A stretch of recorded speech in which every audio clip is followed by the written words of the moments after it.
Kanghon, ô pai Kanghon, nát si long chi lang nang song.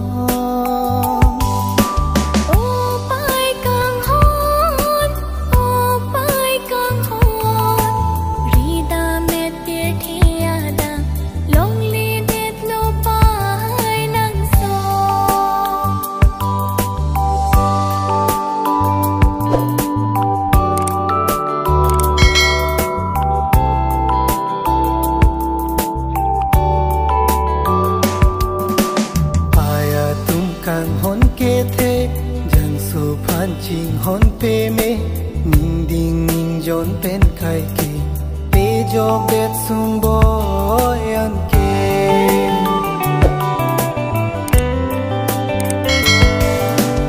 aya thum Kanghon ke the jang su phan ching hon pe me ning ding ning jon pen kai ke pe jo bet sung boy an ke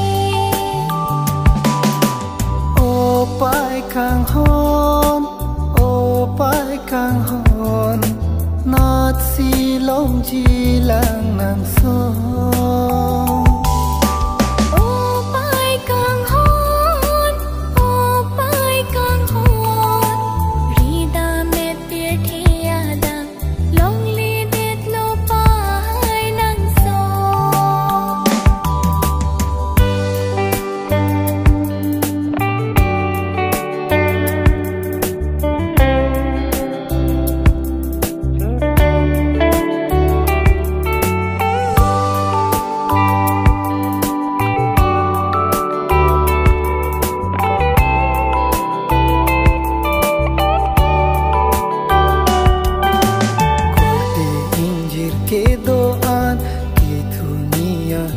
Mang pha ai do mang ra nam ma phan ra nam le pa hir me na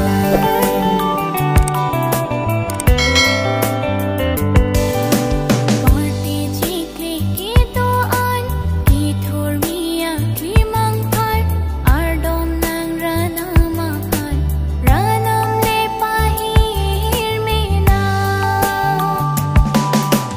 ô pai Kanghon, ô pai Kanghon, nát si long chi lang nang song. ô pai Kanghon, rida me tir thia dang, long li det lo pai nang song. Rida me tir thia dang, long